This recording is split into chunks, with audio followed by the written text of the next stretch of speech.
यानी कालिदास का नाम इस पर याद आता है, यहां पर किसी का नाम याद नहीं आता, और इसीलिए इस उंगली को अनामिका कहते हैं। अनामिका यानी किसी का नाम नहीं, एक ही एक है, महाकवि कालिदास, कवि कुल गुरु कालिदास। क्यों? क्योंकि उच्चारण का इतना ध्यान। और दूसरी बात कालिदास की बतलाऊं कि भाषा को सीखने की जिद और परिश्रम। उसकी किंवदंतियों में कहा जाता है कि वह अनपढ़ था और उसका विद्योत्तमा से विवाह हो गया। एक राजकुमारी जिसको अपने बुद्धि का गर्व था, उसके साथ छल कपट से उसका विवाह हो गया। विवाह के बाद उसको पता चला कि ये तो मेरा पति नीरा मूर्ख है, जड़ बुद्धि है। उसने उसे फटकारा, डांटा, घर से निकाल दिया। कालिदास बाहर निकला, काली के चरणों में गया, और कहा जाता है कि काली के चरणों में उसने सारे शास्त्र ज्ञान भाषा को सीखा, और इसीलिए उसका नाम कालिदास रहा। और जब लौट कर आया दरवाजे पर और खड़े होकर कहने लगा, अनावृतम कपाटम द्वारम देहि। अनावृत यानी जो दरवाजे हैं, दरवाजे के जो किवाड़ हैं उनको खोल दो। वो जो दरवाजे के पट हैं उनको तुम खोल दो। बाहर से आवाज लगाकर कहा, अनावृत कपाटम द्वारम देहि, उन कपाटों को खोल दो।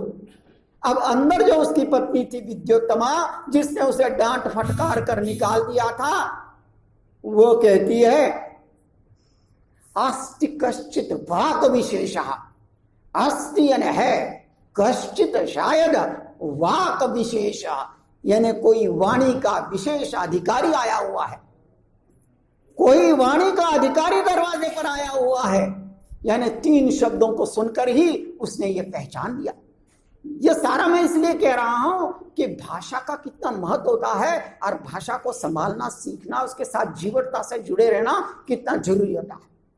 अस्ति कश्चित का वाक विशेषा, वाणी का शायद कोई अधिकारी आया है कहकर उसने दरवाजा खोला और देखा कि वो उसका पति खड़ा हुआ है, जिसकी आंख खुल गई, जिसने भाषा को सीखा, भाषा पर अधिकार पाया और लौट कर आया है। उसके बाद कालिदास ने अपनी पत्नी के वो जो 3 शब्द सुने थे, उन 3 शब्दों से अपने 3 काव्यों की रचना का आरंभ किया। अस्ति से उन्होंने जो है कुमार संभव नाम के उनके काव्य के लेखन का पहला शब्द अस्ति है।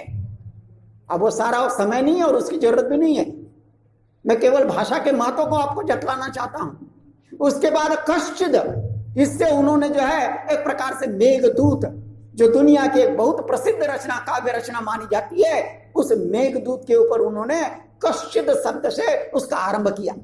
कश्चित कांता विरह गुना, कश्चित कांता विरह गुरु गुना, स्वाधिकार प्रमत्त, यानी अपने अधिकारों में वो प्रमत्त, अधिकारों को भूलकर, और वह राजा के घर ले जाकर जो यक्ष के घर कमल के फूल देता था वो भूल गया, और अपने पत्नी के प्यार में वो घर चला गया।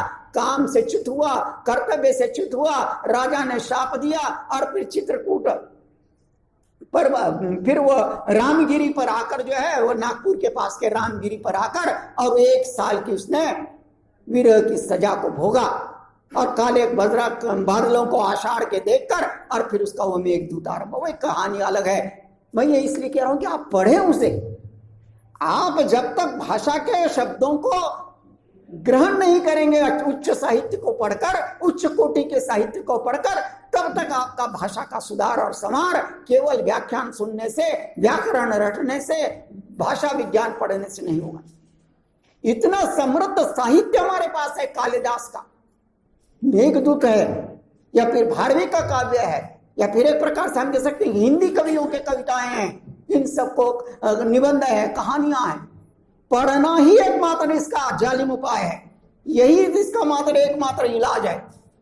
तो इस प्रकार के साहित्य को पढ़ना जरूरी है।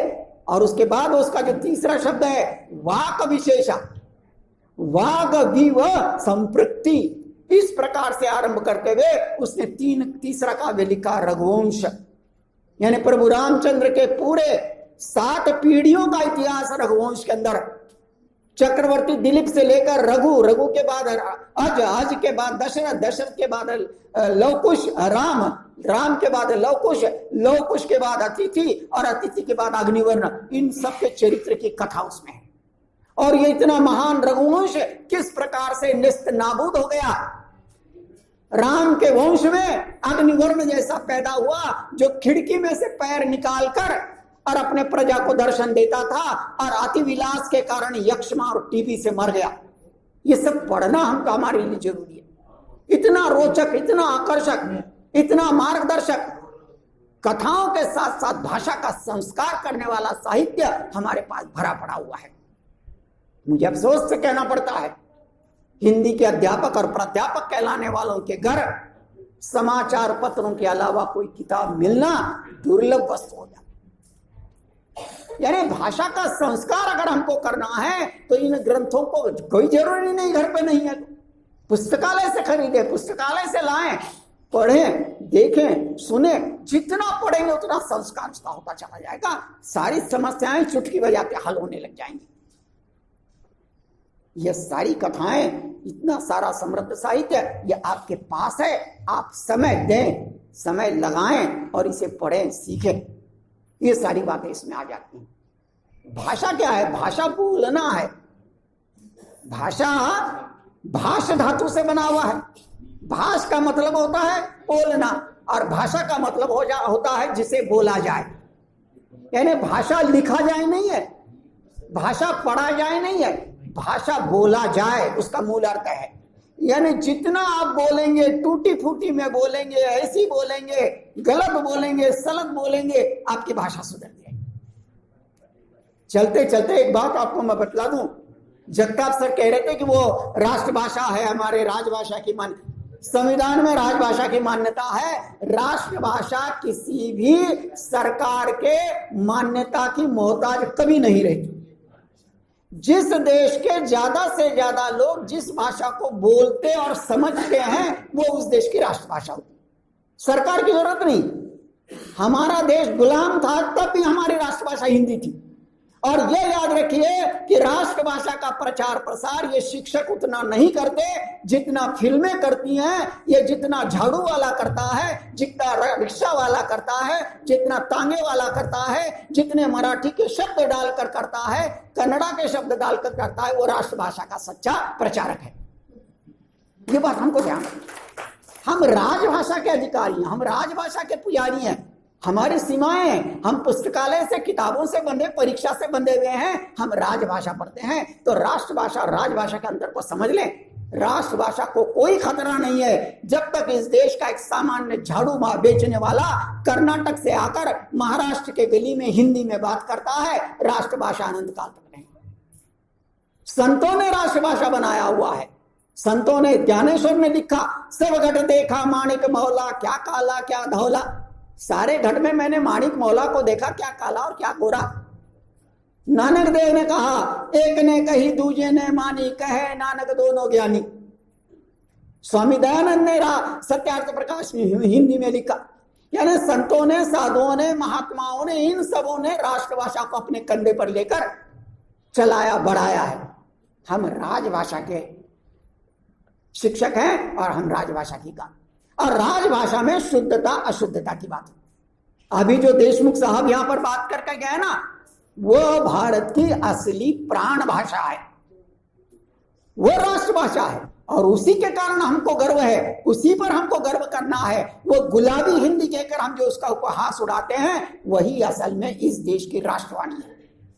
हम तो राजभाषा के शिक्षक हैं, हमारी मर्यादाएं हैं। हमको शुद्धता अशुद्धता का ध्यान रखना पड़ता है, क्योंकि हम एक परिपाटी से बंधे हुए हैं, हम एक परंपरा से बंधे हुए हैं, हम परीक्षा से बंधे हुए हैं। हम छात्रों को ऐसे नहीं छोड़ सकते। हम छात्रों को संस्कारित करते हैं राजभाषा से।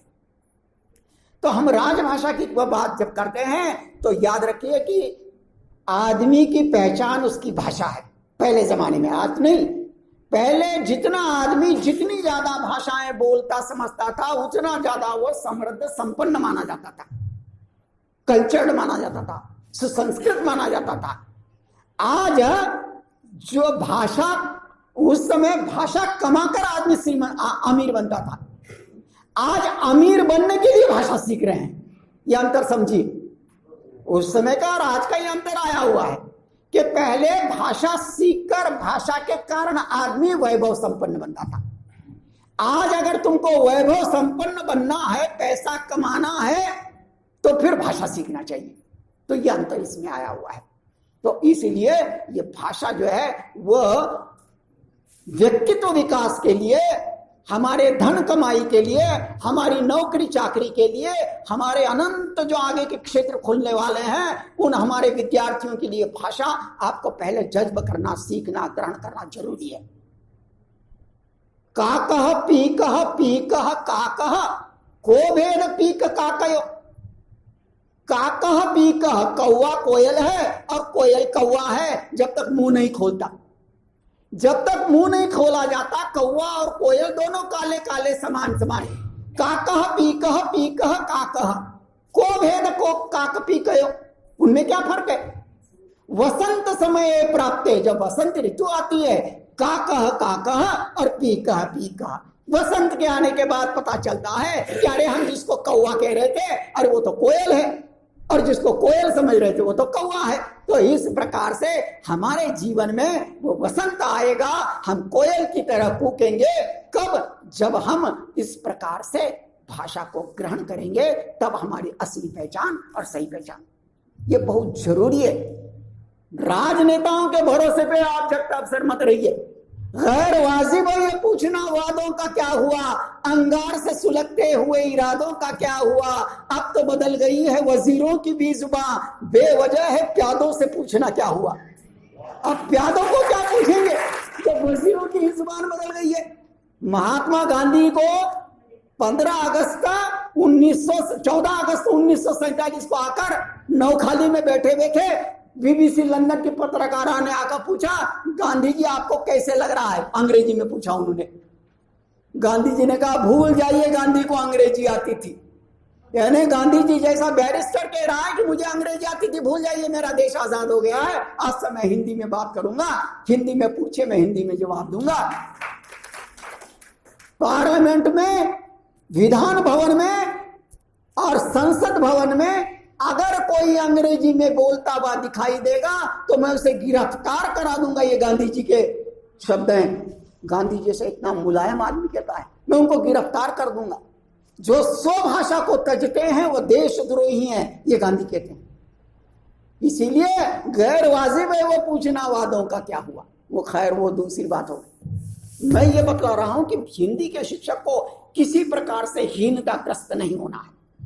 माना कि समय हमारे लिए अनुकूल नहीं है, लेकिन हम एक प्रकार से अपनी स्वभाषा, स्वराष्ट्र और स्वभाषा के लिए अपना जितना योगदान दे सकते हैं देने के पहले हम ले। यानी फिर बात वहीं पर आती है, हम पढ़ें, सुने, ग्रहण करें। जितना ग्रहण करेंगे उतना दे पाएंगे। तो इसीलिए ये बहुत पर्कुलेशन जरूरी है। जैसे पानी को जमीन में जाने दो कह रहे ना, तो फिर वो कुएं में आएगा। तो आप भी शब्दों को, भाषा को सीखो, ग्रहण करो, आने दो। जितना आएगा उतना आपका कुआं भरेगा और विद्यार्थियों की प्यास मिटेगी। बहुत जिम्मेदारी का काम है। हिंदी भाषा के शिक्षक के अलावा कोई भाषा का शिक्षक, कोई और शिक्षक जो है वो इस प्रकार से राष्ट्र की सेवा नहीं कर सकता। हमको मौका मिला हुआ है, हमको एक अवसर मिला है, हम परम भागी हैं, हम बड़े भाग्यवान हैं कि हमको मां सरस्वती के इस वाणी की उपासना और पूजा करने का मौका मिला हुआ है। हमको हीनता से दूर हटकर और इस प्रकार की कड़ी मेहनत करना चाहिए। एक एक शब्द को, वेबस्टर नाम का एक डिक्शनरी बनाने वाला, वेबस्टर डिक्शनरी आपने कहीं सुनी होगी अंग्रेजी की। वह डिक्शनरी बनाने वाला किसी एक पर नारी के साथ प्रेमालाप कर रहा था, प्रेम की बातें कर रहा था, और उसकी पत्नी ने देख लिया। पत्नी ने देखा और कहा, आई एम अमेज्ड, मुझे आश्चर्य होता है कि तुम इस प्रकार से प्रेमालाप दूसरे पत्नी से कर रहे हो। वो जो डिक्शनरी बनाने वाला अपने काम में इतना माहिर था, इतना डूबा हुआ था कि वो अपनी पत्नी को कहता है, अरे तुम यहां पर गलत शब्द का इस्तेमाल कर रही हो, अमेज्ड नहीं, तुमको स्टन्ड कहना चाहिए। यानी आश्चर्यचकित नहीं, मैं भौचक्का हूं, ऐसा कहना चाहिए। गलत व्याकरण किसी कह रही। यानी इसको कहते हैं भाषा के साथ जीवटता के साथ जुड़े रहना। प्रसंग कौन सा, लेकिन उस प्रसंग में भी पत्नी को फटकार कर कह रहा है, हमें तुम गलत कह रही हो, तुम स्टंड कहो, भौचक्की हूं कहना चाहिए तुमको। इस प्रकार से चकित कैसे कह रही हो तुम। तो इस प्रकार फ्रांस में एक विंसेंट राइट नाम का लेखक हुआ। उस विंसेंट राइट ने क्या किया सर, कि किताब लिखी है 285 पृष्ठ 265 पृष्ठ की किताब। और वो किताब कैसी बड़ी कमाल की लिखी उसने। उसके अंदर फ्रांस के अंदर ई शब्द है ना, AEIOU, ये जो स्वर है अंग्रेजी के, जैसे हमारे पास अ आ ई स्वर है, तो उसने ई स्वर के ऊपर एक चिट्ठी लगा दी। और ई शब्द बड़े महत्व का होता है उच्चारण में, तो उस शब्द के ऊपर चिट्ठी लगाई और बगैर ई स्वर के पूरा ग्रंथ लिखकर बतला दिया। एक 265 पृष्ठ का 5000 शब्द 265, और वह ग्रंथ प्रकाशित किया। वो इतने तनाव में था कि जिस दिन उस ग्रंथ का प्रकाशन हो रहा था, उस तनाव के कारण उसका हृदय गति रुक गई और उसकी मृत्यु हो गई। यानी काम के लिए आदमी ने कैसे कैसे बलिदान दिए हुए याद की। आप मराठी में हिंदी में कोई ऐसी कोशिश करेगा कि करना चाहिए कि अ शब्द को हम चिट्ठी लगा दें और बिना अ के हम लिखकर बताएं, हम क पर लगा दें, या कोई भी एक अक्षर चुन ले, व्यंजन चुन ले, स्वर चुन ले, उस पर चिट्ठी लगाकर और फिर हम लिखने की कोशिश करें। कम से कम 2 पन्ने तो लिख सकते हैं क्या। यानी भाषा के साथ लगना जिसको कहते हैं ना, वो जरूरी है। मैं यहां पर घंटा भर भी आपको बतलाऊं ना कि ये बलाघात होता है, ये सुराघात होता है, ये ऐसा होता है, हिंदी में ऐसे उच्चारण करते हैं, मराठी के लोग ये गलती करते हैं, इनमें ऐसा करना चाहिए, वैसा करना चाहिए, उसका ज्यादा फर्क नहीं पड़ेगा। मैं बतलाने वाला हूं, मैं अपनी जिम्मेदारी से जाने वाला नहीं हूं, लेकिन मुझे लगता है कि ये बहुत ज्यादा जरूरी। पूला देशपांडे ने एक जगह पर कहा हुआ है, बड़ी सुंदर बात है, याद रखिए। यानी लोग अपनी भाषा से कितना प्यार करते हैं। पूला देशपांडे कहते हैं कि फ्रेंच लोग फ्रेंच भाषा नहीं बोलते, वो फ्रेंच भाषा के साथ अपने जीवा से प्रणय करते हैं, अपनी जीवा से अपनी भाषा के साथ प्रणय करते हैं फ्रेंच के लोग। क्या हम अपनी वाणी के साथ ऐसा प्रणय करते? अमृत से भी ज्यादा मीठी ज्ञानेश्वर कहेंगे तो कहेंगे, हम कहां कह रहे। यानी अमृत से मीठी वाणी हमारी मराठी है। हम उसको प्रयोग करें, हम सीखें, हम बोलें, हम उसके शुद्ध रूप को जाने, हम उसकी विविधता को जाने। तो इस प्रकार से करत करत अभ्यास से जड़मति होत सुजान। अभ्यास निरंतर करने से जड़मति सुजान बन जाता है। कालिदास जैसा जड़ बुद्धि वाला महाकवि बन जाता है। उसमें कोई कठिनता का काम नहीं होता, उसमें कोई दिक्कत का काम। इजराइल की भाषा है हिब्रू। कुछ वर्षों पहले हिब्रू बोलने वाले चंद लोग थे दुनिया में, परंतु आजादी के बाद उन लोगों की राष्ट्रभक्ति देखिए कि उस मृतप्राय भाषा को उन्होंने जीवंत किया। आज वहां की पूरी पढ़ाई, वहां का पूरा टेक्नोलॉजी, वहां का तंत्र ज्ञान, वहां का तकनीकी, वो सारी हिब्रू भाषा में चलती है। और आप तो जानते हैं कि तंत्र ज्ञान में इजराइल, अमेरिका और जापान को भी पछाड़ चुका है। हम उसके सामने हाथ लेकर खड़े हुए हैं। यानी केवल रेगिस्तान में गुलाब नहीं खिला है, भाषा को भी जीवंत किया है। हम कहाँ रुके हुए हैं, हम कहाँ अटके हुए हैं, हम किस देश की बात कर रहे हैं। ना हमको अपनी राष्ट्रभाषा का पता है, ना हमको हमारे राष्ट्रगान का पता है, ना हमको अपने राष्ट्रध्वज का पता है। अमेरिका में राष्ट्रध्वज की व्याख्या करने वाली संस्थाएं हैं, तब कहीं जाकर राष्ट्रभक्त लोग पैदा। हम तिरंगा 15 अगस्त 26 जनवरी सैल्यूट मार दिया, काम लपेट कर रख दिया, खत्म हो गया। क्या तिरंगे के अर्थ को बतला सकते हैं, जान सकते हैं? क्या राष्ट्रगान, राष्ट्रगीत हम पढ़ते हैं? राष्ट्रगीत 5 चरणों का है, 5 चरणों। एक चरण को हम गाते हैं, उसके भी अर्थ को नहीं जानते हैं। बचपन से पहली से लेकर और न जाने कहां की कौन सी कक्षाओं तक हम हर दिन राष्ट्रगीत का राष्ट्रगान सुना, राष्ट्रगान गा लेते हैं। न उसका अर्थ शिक्षक को पता, न विद्यार्थी को पता। चल रहा है तो चल रहा है। देशभक्ति ऐसा इस प्रकार से चूचू का मुरब्बा नहीं है, उठाया और खा लिया। वो बहुत जीवटता का काम है, बहुत परिश्रम का काम है, बहुत लगन का काम है। अभी हमने प्रोजेक्ट लिया हुआ है पूना में, स्कूल जाकर और हर स्कूल में हम राष्ट्रगीत और राष्ट्रगान का अर्थ बतला रहे हैं। इतना अच्छी प्रतिक्रिया है विद्यार्थियों की आ रही है। विद्यार्थी का शिक्षक भी कह रहे हैं कि हमको भी पता नहीं है ये, यानी ये काम हमको करना चाहिए। जन गण मन अधिनायक जय, अधिनायक वो बात अलग हो जाएगी, पटरी से फिसल जाऊंगा, वो कभी देखे आगे। यानी इस प्रकार से ये सारी बातें हैं, ये सारी स्थितियां हैं, ये सारी अवस्थाएं हैं। तो ये उच्चारण की बातें तब आएगी जब हम भाषा के प्रति इस प्रकार का स्नेह, इस प्रकार का प्रेम। थाई भाषा, थाईलैंड की वो भी मृतप्राय भाषा थी, थाईलैंड की थाई भाषा को उन्होंने जीवन किया। और आश्चर्य होगा कि दक्षिण भारत के कुछ स्वर और व्यंजन ले जाकर उन्होंने थाई भाषा को विकसित किया हुआ है। और आज थाईलैंड भारत से भी आगे है तंत्र विज्ञान में, तकनीकी में, छोटा सा देश में इस प्रकार के काम। जापान, ये सारे बात, चीनी भाषा, थाईलैंड में तो एक शब्द है उसके ऊपर 5 चिन्ह देने पड़ते हैं, 5 प्रकार के चिन्ह, तब कहीं जाकर उसका अर्थ समझ में आता है।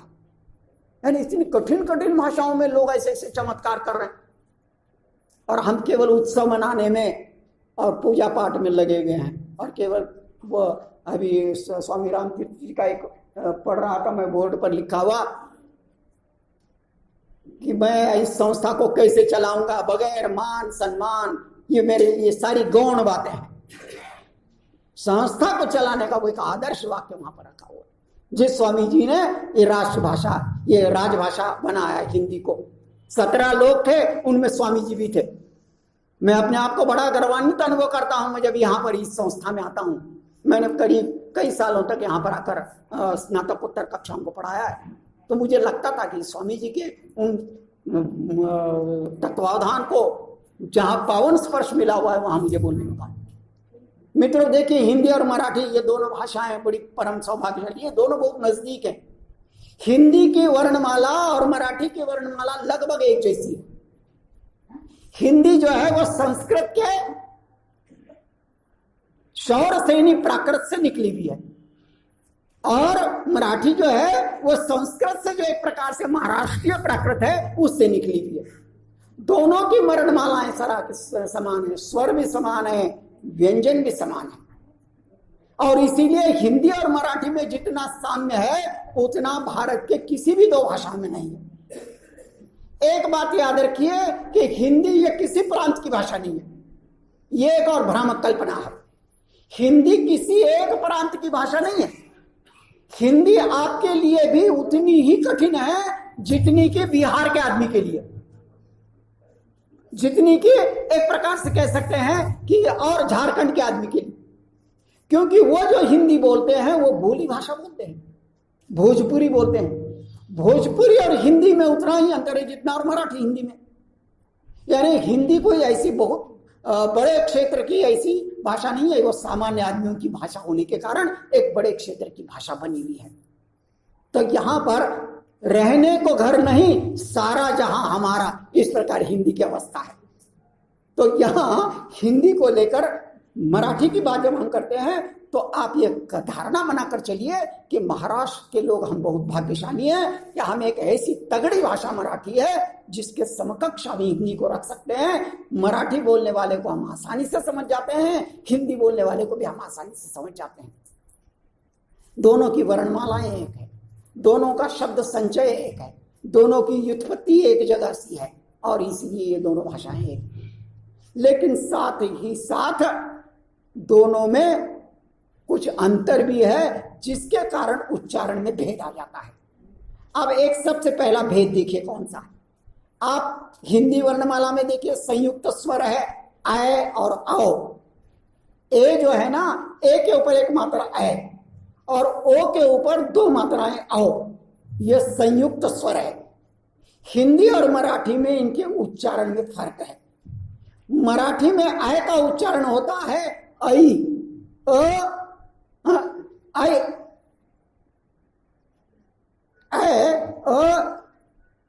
ई, और आओ का उच्चारण होता है अ और उ, यानी ऐरण।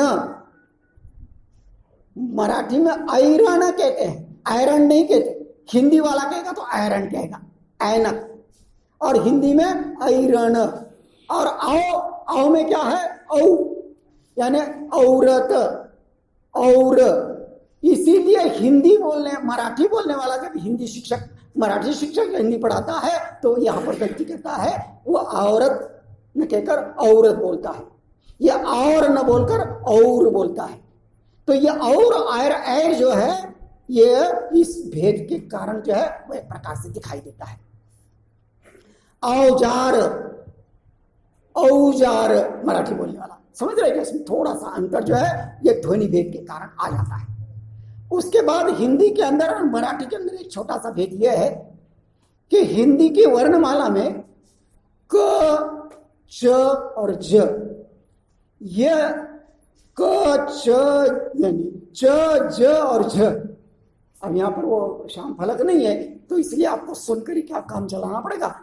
तो ये जो तीन है, ये तीन हिंदी के अंदर जो है वो तालव्य ध्वनि है, यानी तालु से उनका उच्चारण होता है। ज, च, झ। अब मराठी का उच्चारण करके देखिए, मराठी में वह दंत तालव्य है, यानी तालु के साथ साथ वो दंत को, दांत को भी, ऊपर के दांत को भी स्पर्श करता है। ज, च, झ। और इसीलिए मराठी का शिक्षक जब च व्यंजन वाले शब्दों का उच्चारण करता है तो उसके उच्चारण में थोड़ी सी अशुद्धि आ जाती है। वो चम्मच, चम्मच का उच्चारण तालु से नहीं करता, वो दांत से करता है, दांत और तालु से मिलाकर करता है। दंत तालव्य है। चम्मच वो कहेगा, जहाज, जहाज नहीं बोलेगा। तो ये एक जो है वर्ण योजना में, वर्ण के अंदर हमको अंतर जो है उच्चारण की अशुद्धियों में हमको दिखाई देता है। उसके बाद तीसरा फर्क क्या है? तीसरा फर्क यह है कि हिंदी के अंदर नासिक व्यंजन है और मराठी में भी है। अब नासिक व्यंजन कौन से है? क, ख, ग, घ, य, च, छ, ज, झ, न, ट, ठ, ड, ढ, न, त, थ, द, ध, न, और प, फ, ब, भ, म। ये अंत में आने वाले य, न, न और म जो है, यह है नासिक व्यंजन। यह नासिक व्यंजन जो है जब शब्द में प्रयुक्त होते हैं तो दो प्रकार से होते हैं। एक तो टंकन की सुविधा के कारण अब उनको जो है वह केवल अनुस्वार के रूप में ऊपर दिया जाता है। यहां पर उन सारे स्वरों का उल्लेख करने के बजाय मैं आपको बतलाऊं कि दो बातों में केवल अंतर आ जाता है कि ण और न। इन दोनों के उच्चारण में मराठी का शिक्षक अशुद्धि करता है। स्वभावता होती है, वो जानबूझ के नहीं, वो स्वभावता होना है, क्योंकि मराठी में और हिंदी में वो अंतर आ जाता है। अब ठंडा, ठंडा कहते समय लिखने को तो ठ और न लिखेगा, लेकिन न और ड जोड़ेगा उसे, लेकिन लिखते समय जो है वह एक प्रकार, बोलते समय वह न बोलेगा। तो न के स्थान पर न और न के स्थान पर न, ये गलती जो है उच्चारण में होती है। तो स्वर के उच्चारण में, व्यंजन के उच्चारण में, अनुनासिक के उच्चारण में ये गलतियां, अशुद्धियां जो है व्याकरण की उसमें दिखाई देती है। उसके बाद एक और गलती आपको बताता हूं कि मराठी में जो है एक कारक चिन्ह है, हिंदी में भी है, को, राम को, सीता को, कृष्ण को, ये कारक चिन्ह है। मराठी में उच्चारण करते समय विशेष रूप से हमारा जो एरिया है ना दक्षिण भारत का, दक्षिणी हिंदी का, यहां पर हम राम को, मोहन को, मोहन को कहने के बजाय हम क्या कहते हैं? मोहन को, यानी को के स्थान पर कु का प्रयोग करते हैं। हमको भी तेकू, मेकू, यानी तुझको, मुझको, ये कहने के बजाय हम क्या कहते हैं? तेकू, मेकू। मेकू मालूम है, तेकू मालूम है। ये किसके कारण है? ये जो हमारी दक्षिणी हिंदी है ना, इस दक्षिणी हिंदी के स्वाभाविक प्रभाव के कारण। तो ये कारक चिन्ह के अंदर जो है वह एक प्रकार से फर्क जो है वो हमको उच्चारण के अंदर दिखाई देता है। एक और आगे चलकर आपको बात बतलाऊं कि हिंदी में कुछ आगत व्यंजन हैं जो अरबी, फारसी, उर्दू से आए हुए हैं, जिसमें नुक्ता होता है। यानी हिंदी में जैसे ऊपर अनुस्वार होता है वैसे अरबी फारसी में नुक्ता होता है नीचे, उसका बड़ा महत्व होता है। क, ख, ग, ज, फ, ये जो है नुक्ते वाले व्यंजन हिंदी में है जो मराठी में नहीं। ये अंतर और हिंदी और मराठी में। इसीलिए मराठी पढ़ाने वाला मराठी भाषी शिक्षक जो है वो जब हिंदी पढ़ाता है और हिंदी पढ़ाते समय जब अरबी फारसी या उर्दू के शब्द उसमें आ जाते हैं तो वो गड़बड़ा जाता है, वो समझ नहीं पाता, उनका उच्चारण वो ठीक से कर नहीं पाता। जरा, जरा है वो, जरा कह रहे हैं, जरा कह देता है। ज्यादा, ज्यादा में नुक्ता है नीचे, जिया होना चाहिए, वो ज्यादा बोलता है। समझ रहे हैं? तो ये नुक्ते का उच्चारण, उसका बड़ा महत्व, जैसे अनुस्वार का महत्व हिंदी मराठी में है, नुक्ते का महत्व अरबी फारसी में है। उसमें कहा गया है जुदा हुए खुदा से एक नुक्ते के लिए, यानी जुदा शब्द और खुदा शब्द के वर्ण सरीखे हैं, सिर्फ नीचे का नुक्ता ऊपर चला जाए तो अर्थ बदल जाता है। इसीलिए मुहावरा है, कहावत है, जुदा हुए खुदा से एक नुक्ते के लिए। एक नुक्ता न देने के कारण जुदा शब्द खुदा बन गया, खुदा शब्द जुदा बन गया। तो इस प्रकार से इसका बड़ा महत्व है। गजल, गजल, ये उच्चारण इसका एक सौंदर्य है, उस भाषा का वो सौंदर्य है। अब अगर उसको हम हटाकर गालिब के गजल को हम पढ़ेंगे तो क्या उसमें वो सौंदर्य निकाली देगा? क्या उसमें वो अर्थ निकलेगा? कई बार तो अर्थ भी बदल जाएगा। रोक दो अगर गलत चले कोई, बख्श दो अगर खता करे कोई, मत सुनो अगर बुरा कहे कोई, मत कहो अगर बुरा करे कोई, बक रहा हूं जुनून में न जाने क्या क्या, कुछ न समझे खुदा करे कोई। यानी नुक्ते का ऐसा उच्चारण अगर हम हटा लें और इस गजल को पढ़ें तो आपको लगेगा कि उसका जो मूल भाव और सौंदर्य है, उसका उच्चारण सौंदर्य खो गया है, चला गया। तो इस प्रकार की इन छोटी बातों को कब आप सीखेंगे? जब आप लगातार अभ्यास करेंगे, बोलेंगे। पहले लड़खड़ाएंगे, जब बच्चा 2 साल का सीखता है ना तो बोलते समय लड़खड़ाता है, लेकिन अपने आप आ जाता है। किसी ने कहा हुआ है कि भाषा सीखने के लिए 2 साल की उम्र रहती है, लेकिन चुप रहने के लिए 60 साल की उम्र भी कम रहती है। तो अब मेरा चुप रहने का समय आया हुआ है, मुझे मालूम होना चाहिए। यानी बोलना जो है वो चांदी की कला है और चुप रहना ये सोने की कला है। तो वो सोने की कला भी हम जान ले, और जितना आदमी चुप रहकर सीखेगा ना उतना ज्यादा बोलकर नहीं सीखेगा। तो आप पहले सीखे, पढ़े, सुने और बाद में बोले। वैसे तो भाषा बोलने से ही आती है, बार बार बोलते रहे। भाषा का मतलब ये बोलना, लिखने से, पढ़ने से नहीं आती। हमारी प्रणाली जो है लिखावट की है, हम केवल लिखते हैं, परीक्षा में पढ़ते हैं और परीक्षा में लिखकर पास हो जाते हैं। ये दिक्कत होने के कारण हमारे उच्चारण में गड़बड़ियां हैं। हमारी गड़बड़ी नहीं है, ये सिस्टम की गड़बड़ी है। हमारे पास बोलने का कोई तासिका नहीं होती, तो वो तासिका हम बच्चों को दे। एक तासिका हफ्ते में ऐसी रखे कि जहां पर खाली बच्चे बोलेंगे, हिंदी में बोलेंगे, एक हफ्ता, सप्ताह में एक तासिका। क्योंकि बगैर बोले जो है वो भाषा नहीं आती।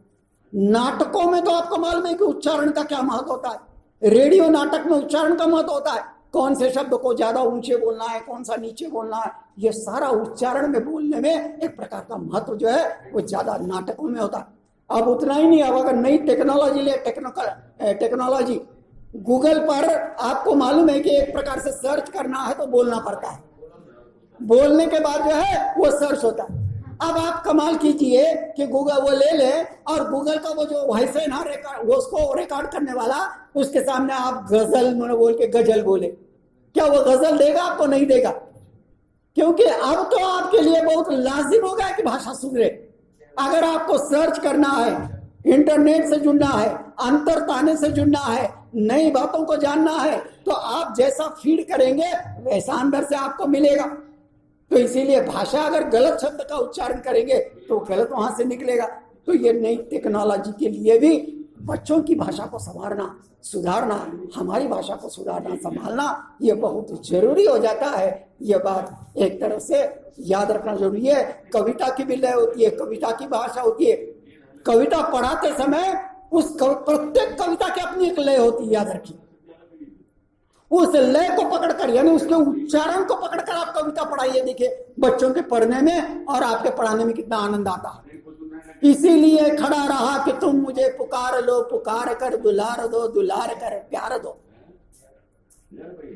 जमीन है न बोलती न आसमान बोलता, जहां न देख कर मुझे नई जुबान खोलता, कहां कहां न फिर चुका दिमाग दिम टटोलता, कहां मनुष्य है जो उम्मीद छोड़कर जिया, इसीलिए खड़ा रहा कि तुम मुझे पुकार लो, पुकार कर दुलार दो, दुलार कर प्यार दो।